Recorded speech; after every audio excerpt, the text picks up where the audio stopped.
Hello everyone, welcome to our channel Gyan Ganga. Today we are going to do worksheet of chapter number 11 Sunita in Space class 5 EVS NCERT book. इससे पहले हम 10 chapters की worksheet कर चुके हैं। ये हम 11 चैप्टर की वर्कशीट है। इस वर्कशीट के अंदर हम NCERT बुक के अलावा जो इम्पोर्टेंट क्वेश्चंस हैं इस चैप्टर से जो एग्ज़ाम में आपसे पूछे जा सकते हैं, we are going to solve these questions. चलिए अब हम चलते हैं क्वेश्चंस पे। Question number 1, fill in the blanks with appropriate words given in the box. आपको जो इस बॉक्स में जो वर्ड्स दिए हुए हैं इनमें से वर्ड सेलेक्ट करके आपको ये फिल इन द ब्लैंक्स हैं वो फिल करने हैं।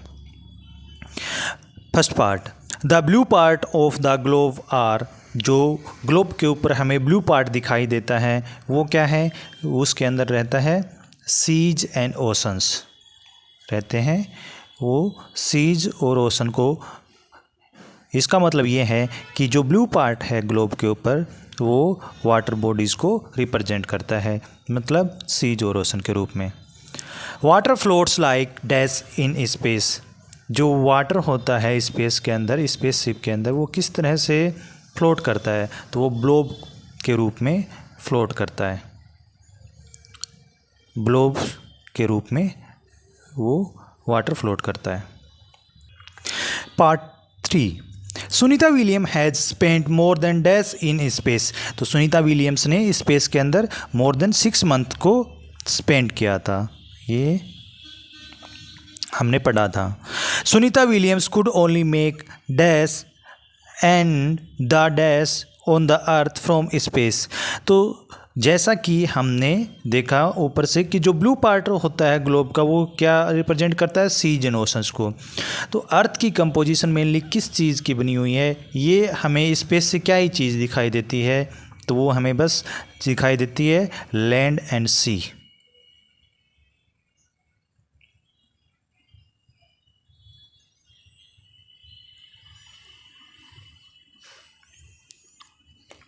लैंड एंड सी को ही हम ऊपर से देख सकते हैं। Sunita Williams made a record for the longest dash by a woman. तो लॉन्गेस्ट, सुनीता विलियम्स ने जो रिकॉर्ड बनाया था वो बनाया था लॉन्गेस्ट स्पेस फ्लाइट का, स्पेस के अंदर।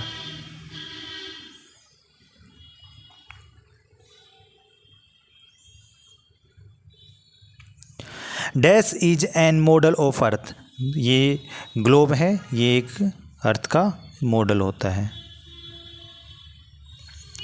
Dash was the first man to walk on the moon. तो पहला व्यक्ति कौन था जो मून के ऊपर गया था? तो वो थे Neil Armstrong. Neil Armstrong.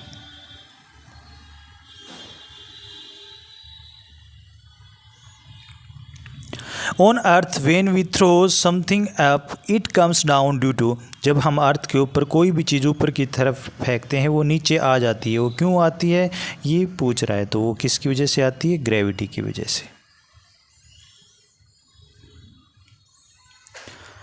A shooting star is a dash which catches fire on entering the earth atmosphere. तो एक ये स्टार होता है, जैसे इसके पीछे से कुछ भी हीट मिलती है, जैसे आग लगी हुई हो इसको, ये अर्थ के एटमॉस्फेयर में जैसे ही आता है तो ये कैच फायर को पकड़ लेता है। तो इस चीज़ को क्या कहते हैं? मीटियोराइट कहते हैं।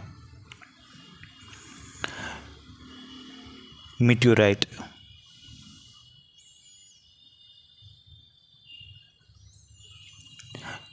तो सारे फिलिंग द ब्लैंक्स आपको क्लियर हुए होंगे।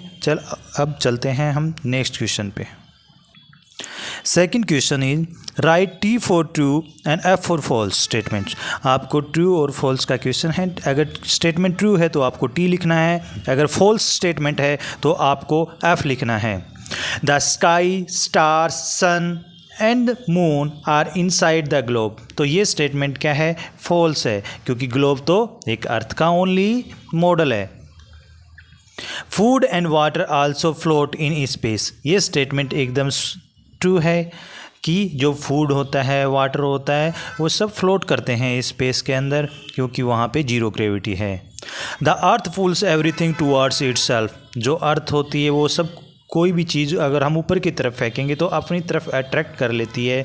जैसे मैग्नेट आयरन को अपनी तरफ अट्रैक्ट करती है, वैसे ही अर्थ की भी मैग्नेटिक पावर होती है कि जैसे कोई भी चीज़ को हम ऊपर की तरफ फेंकेंगे वो अपनी तरफ अट्रैक्ट कर लेगी ड्यू टू ग्रेविटी।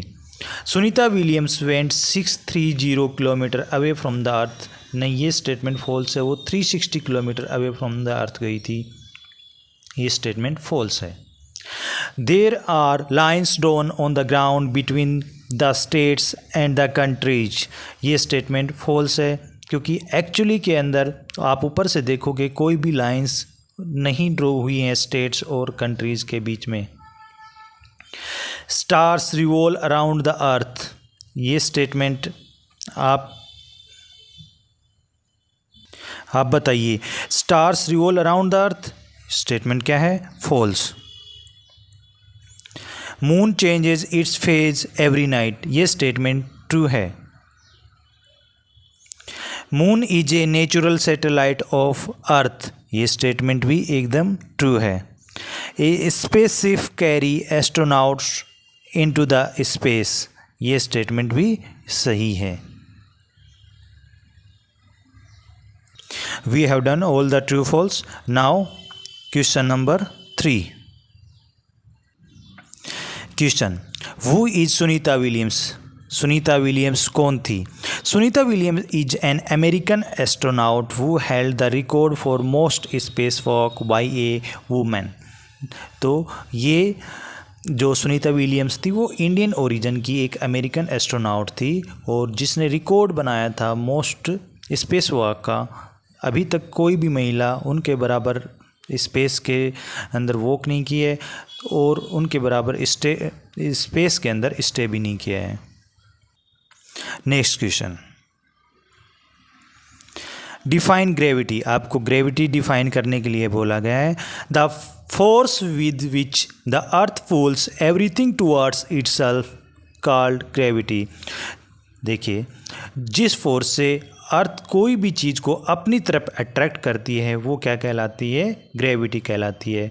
ग्रेविटी की खोज न्यूटन जो साइंटिस्ट थे उन्होंने खोज की थी। उन्होंने कैसे सबसे पहले देखा था कि ये देखिए पिक्चर में आपको दिखाई दे रहा है, कोई एप्पल के पेड़ से एप्पल गिरते हुए देखा था, तो उनके माइंड में ये आइडिया आया था कि कोई भी चीज़ अर्थ की तरफ ही ऊपर की तरफ फेंकते हैं तो नीचे अर्थ की तरफ अट्रैक्ट क्यों होती है। फिर वहीं से उनके माइंड में आइडिया आया था। Next question, describe globe.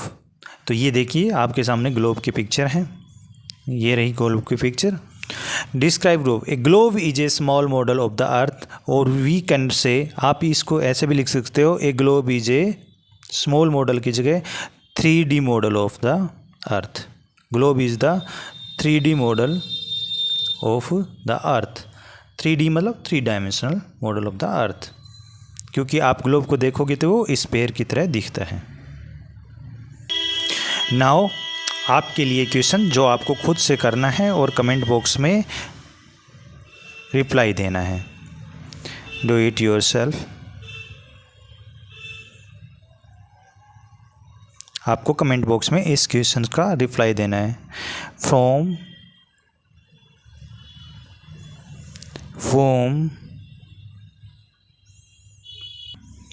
whom was Sunita inspired